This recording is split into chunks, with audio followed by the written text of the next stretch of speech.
From my point of view, I think 2012 really, we mentioned phase 2 here, but phase 1 was really about the core build for us. And as we exited that period, we really became visible that we needed to make a change in our program going into 2013 to deliver phase 2 for us, which is migration.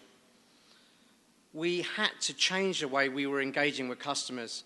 Initially, we had various issues. Again, you'll hear some of these changes when Elliot goes over what we've improved. But we ended up with a 14-week process from letter 1 to letter 4 that enables our customers to take part in this and have good communication throughout.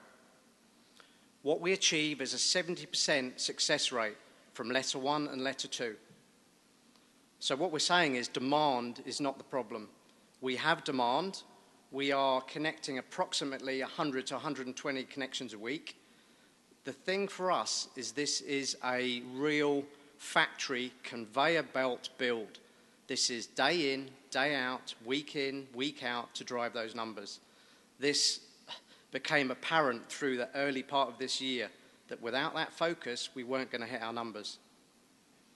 Our target is to achieve all broadband customers connected to fibre by the end of 2016. Our broadband customer switchover, phase 2, is also going to be followed by a phase 3, which is voice-only customers being migrated to fibre.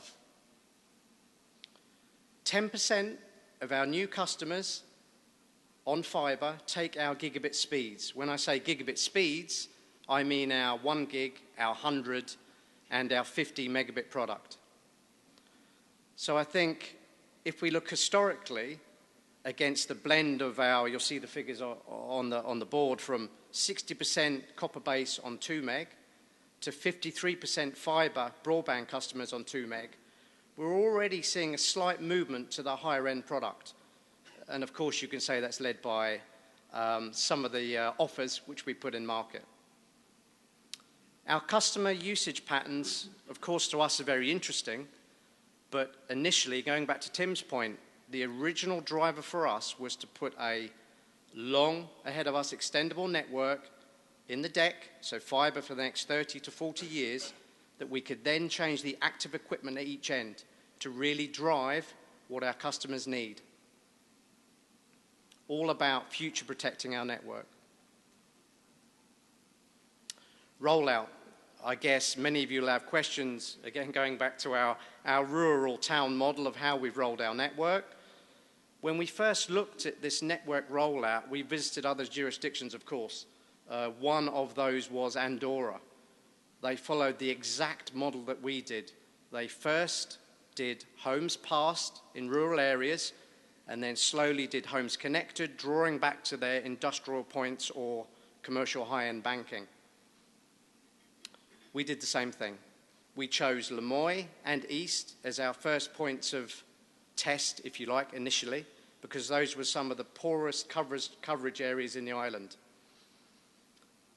What we've learned throughout is that our precision in our planning, the homes passed packs, and the way we engage with our customers have improved during these early trials and through our rural parishes.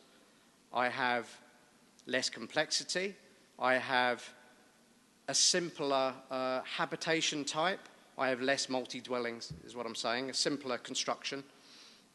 And it's enabled us to focus on the changes that have really made us up to our numbers of 100 a week. So we're always looking at these process changes, and focusing on these areas have really assisted with that. That's helped our planning teams, it's helped our engineers on the ground, and I think to some extent helped our customers. We needed to learn before we came to town. We also need to be very careful on the disruption I enter into the town area. Based on recent learnings via Mount Bingham, we have to be very careful what we agree with TTS. So an awful lot of planning goes into this. We also experienced many civil problems.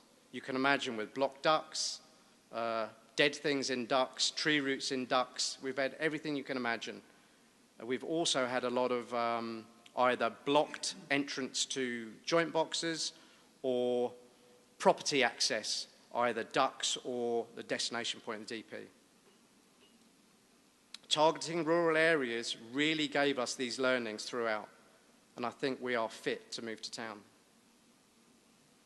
I'll just give you a view of where we are at the moment. The green areas are homes passed, and we are actually carrying out connections in these areas.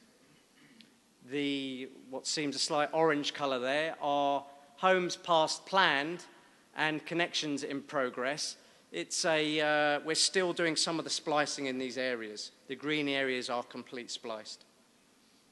If we look at then the town area, we have a planned ready for premise pass, so we're ready to pull cabling in these areas. And then the red areas are yet to be fully planned.